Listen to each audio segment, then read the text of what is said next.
Welcome, everybody, back to Haven of Horror. Today, we are discussing a Republican's PSA video disguised as a movie called It Follows. I'm kidding, of course, but that's another joke I just couldn't pass up.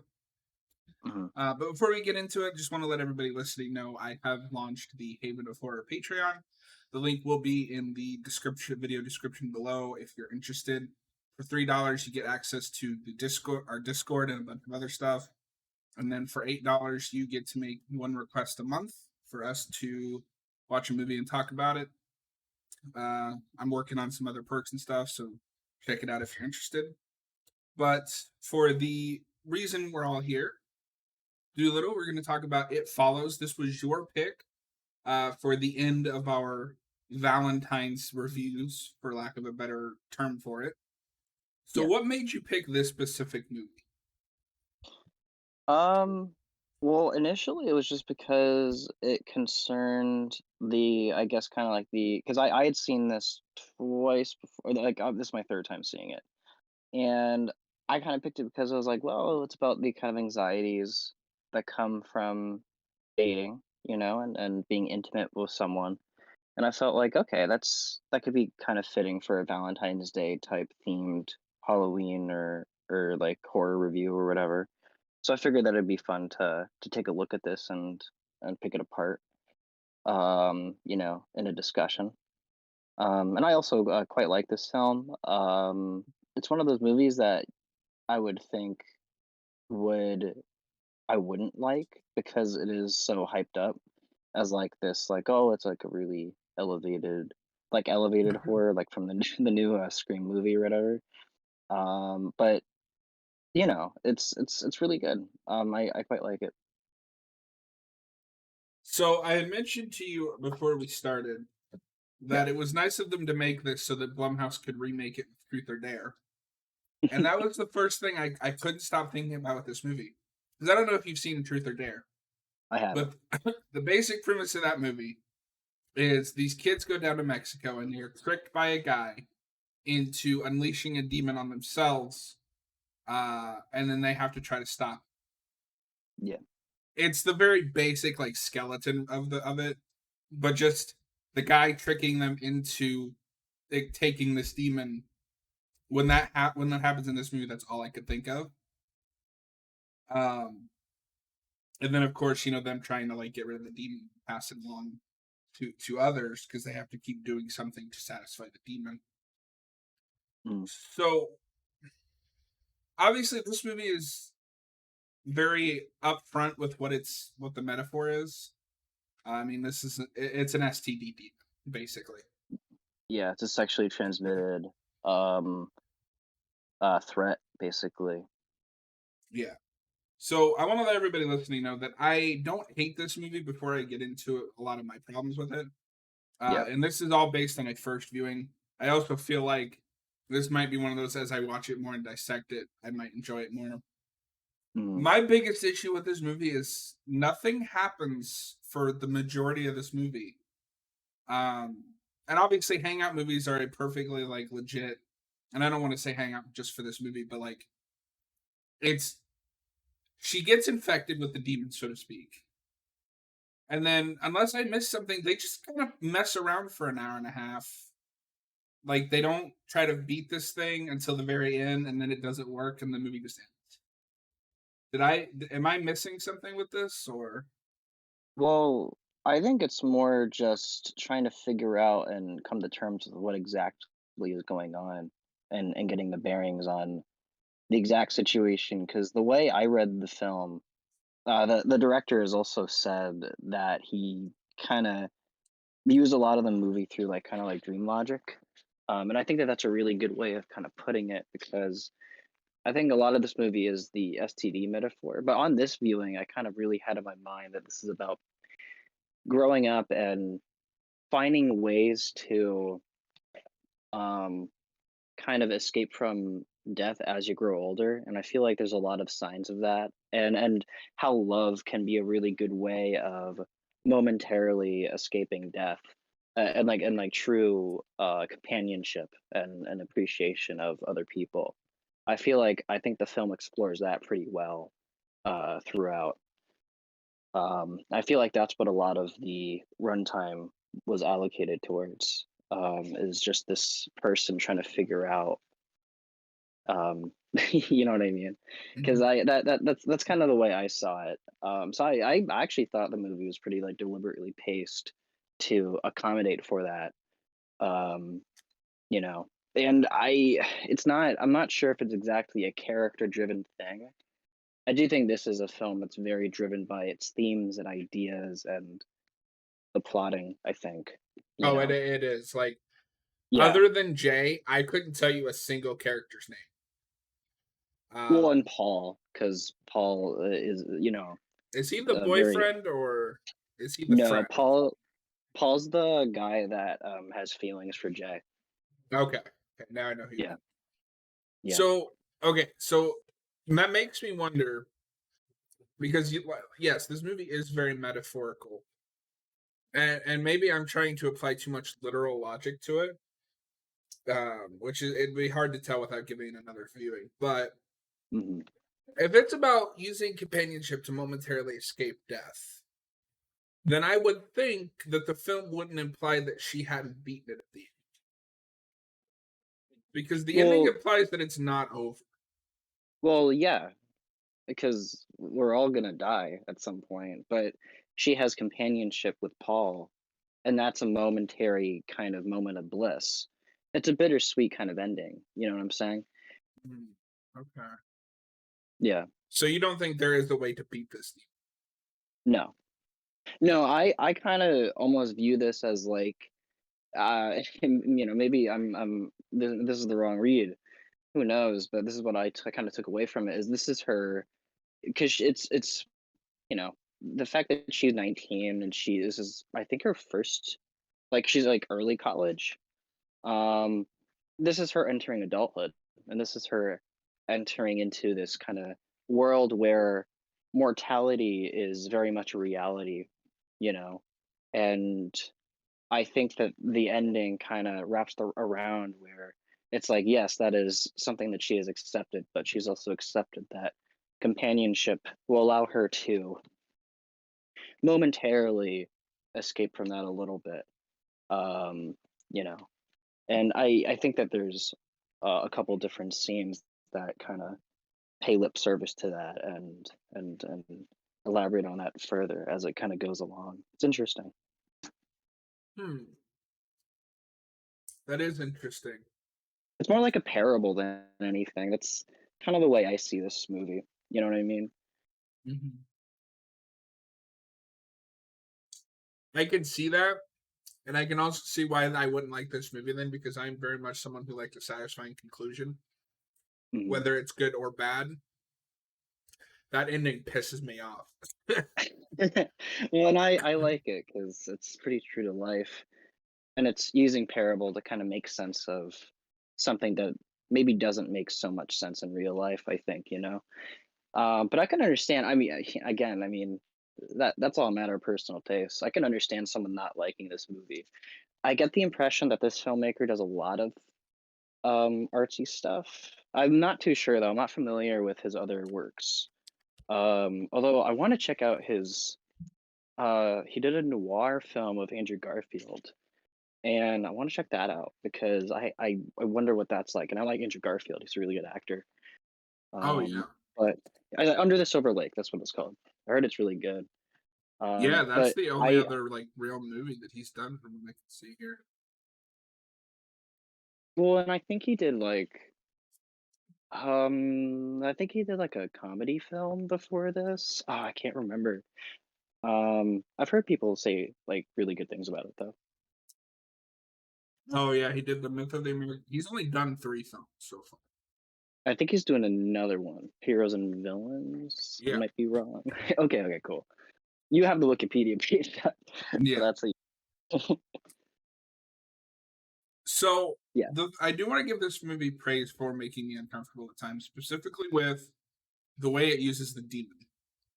Mhm. There's some very Nightmare on Elm Street esque shots, where it switches from her perspective to say like one of her friends who can't see this thing, Yeah.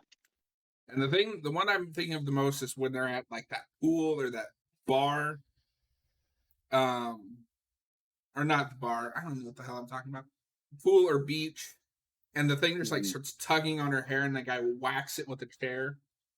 That was a very Nightmare on Elm Street esque scene where something is happening to the character, but none of the other characters can see what's doing it to her. Yeah, this movie seems very reverential towards like 80s horror movies like Nightmare on Elm Street, and I got a lot of like John Carpenter vibes as well from this Yeah. movie, with the synthesized score, obviously, which I want to listen to. Every single time I watch this movie, I'm like, I'm gonna buy the soundtrack, and then I never do, for some reason or another. But I'm probably gonna buy the soundtrack this time, um, because it's really good. I think he collaborates with this director a lot, so I'm excited to watch Under the Silver Lake because I think he does the score for that. Oh, interesting. Yeah. The score, what bits of the score I did hear, because I'm not a big score guy, did kind of jump Uh-huh. out at me. But I agree with you. This this would I could you could have told me this was directed by John Carpenter, and other than the fact that it came out in 2014, and John Carpenter hasn't directed something since 2010, I Yeah. may have believed. I think part of that's also because of just how such an independent, modestly budgeted movie. Actually, how much was the budget? Because One I one always point wonder three that. mil. That's really low. For this, that's impressive. Because yeah, it looks pretty good.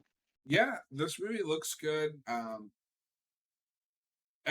that is the other thing I really appreciate about this movie. After watching stuff like The Conjuring and Candyman last year, it was fun seeing kind of a down to earth horror film.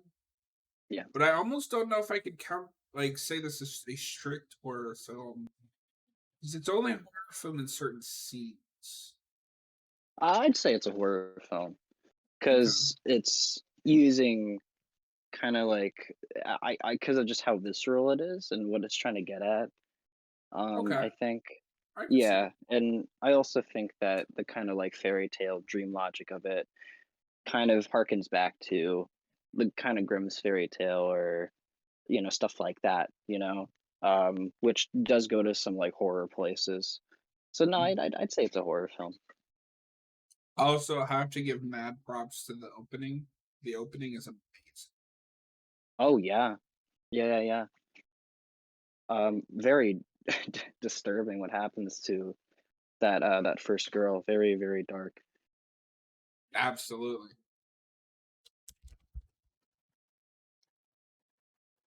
Um, let's see. I wrote down some notes.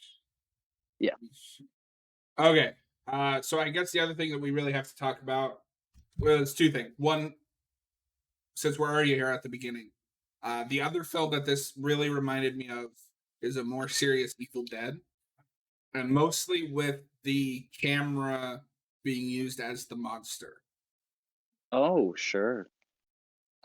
They do Yeah. some very Sam Raimi esque shots when the monster is in focus. And Hmm. then the other big thing I guess we need to talk about, which is the catalyst for this plot, the main character Jamie or Jay's boyfriend, who is a piece of shit. How do you Yeah. feel about him as a character? Well, it's kind of it's kind of like Jamie's kind of rude awakening to and kind of disillusionment with um adult relationships or just kind of like young adult relationships and all that and getting into all that stuff, you know. She has that really um touching monologue about what she used to imagine as a little kid. Um, and then after she does that, she's um, kind of knocked out by this guy and is then strapped into a wheelchair by him. And he introduces him to, or he introduces her to this kind of shattering reality of her life after this situation, you know, um, and the kind of anxieties that come from it. So I think that he serves a very big role in her development, um, in coming to terms with who the kind of person that she's going to be moving forward. You know, he is the ultimate kind of catalyst for everything that happens. Mhm. So jumping from him, uh, which I can't remember. Does he die in this? I don't think he dies. I don't think he dies. Might be I wrong though. I kind of wish they had done. I kind of wish they put that in Mhm. there. Just for closure, because I mean, let's be honest. He's the villain of this movie to a certain degree. Like none of this would be Mhm. happening to her if he hadn't done what he did, knowingly giving it to Yeah, no, I hadn't really thought about that. Um, I mean, they kind of forget about him because the movie's not ultimately about that guy. It's about kind of larger things than just him, you know? her. Mhm. I kind of just view the movie as just the antagonist is just um uh you know, being an adult. I think it's probably the way I kind of see the movie, you know, and having to overcome the kinds of pressures that come with that, and really just mortality. That's the ultimate antagonist to me, I think. And that's fair, but I think the issue, or at least part of the issue, I think with that, and like I said for the audience, this is all based on a first viewing. Is this film dedicates little time to them trying to overcome this obstacle, and I wouldn't be as annoyed by that if it was something like an Axel STD or something.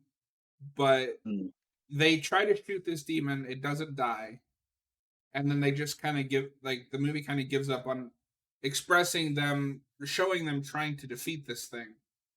And I just mhm, don't buy that a normal human would give up that easy because they know they're going to die at some point. Like this thing is going to kill them, but they don't seem to be that worried about prolonging. You know what I mean? well, you know, I think it's that they've kind of tried to outrun it, you know, over and over again, and it's more that it's just like a nightmare, you know, and like in nightmares you kind of can't really escape that stuff, you know. Mhm. And it's basically a lot of that, and um yeah, that's kind of the way I saw it. I don't know, I didn't have too much of a problem with that aspect of the movie, that it seems like you have personally. I thought that it worked, was in service to the themes of the picture. So I guess the other thing that I could think of that we really should talk about is Yeah. um what is his name? She passes this thing on to this guy, Oh, I think his name is Gabriel. Let me check though. Greg. Greg. That's Okay, what it it was a is. G name. It was a G name. I kind of appreciate the attempt at making her more morally gray, being willing to knowingly pass on something you know is going to kill you. Oh, sure, yeah.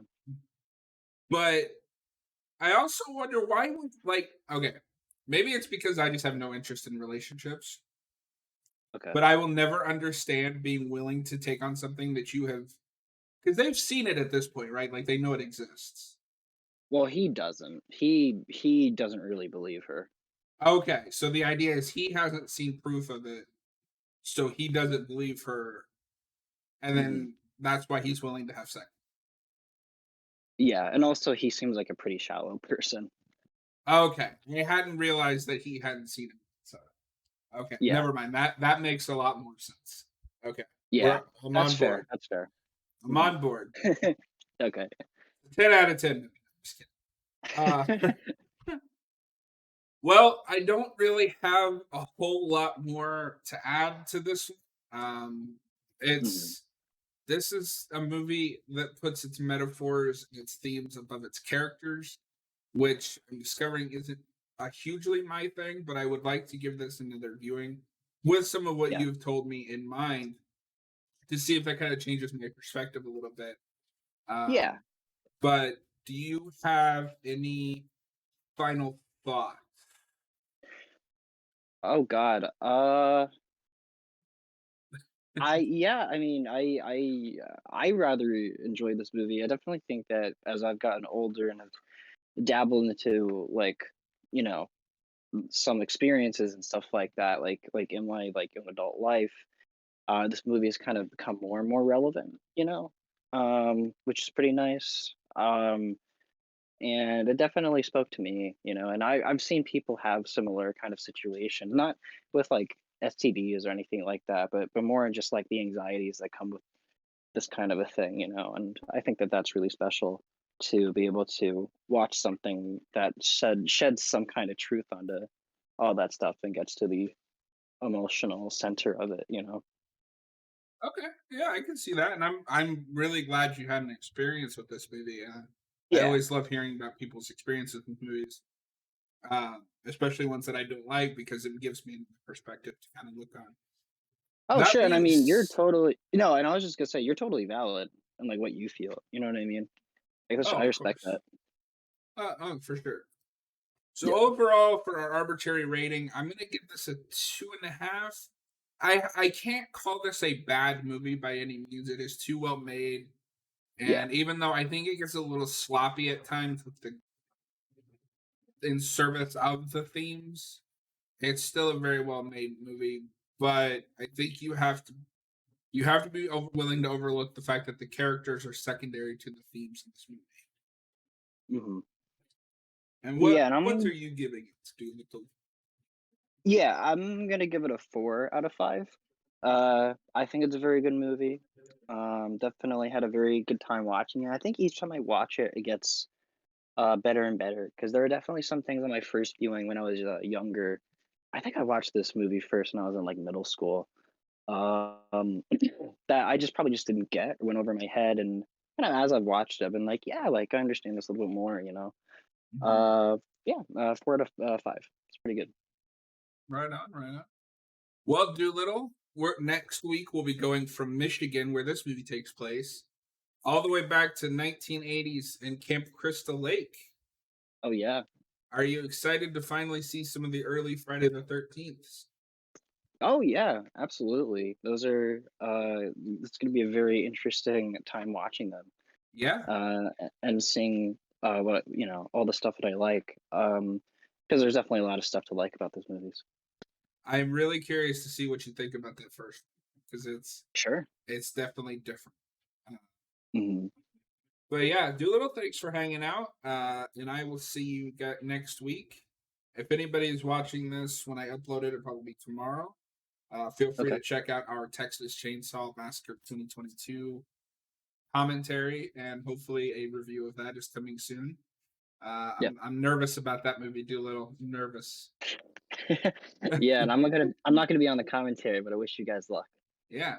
Well, thanks for watching, everybody. Don't forget to hit that subscribe button if you like this kind of content, and we will see you next time. Yep. See you later.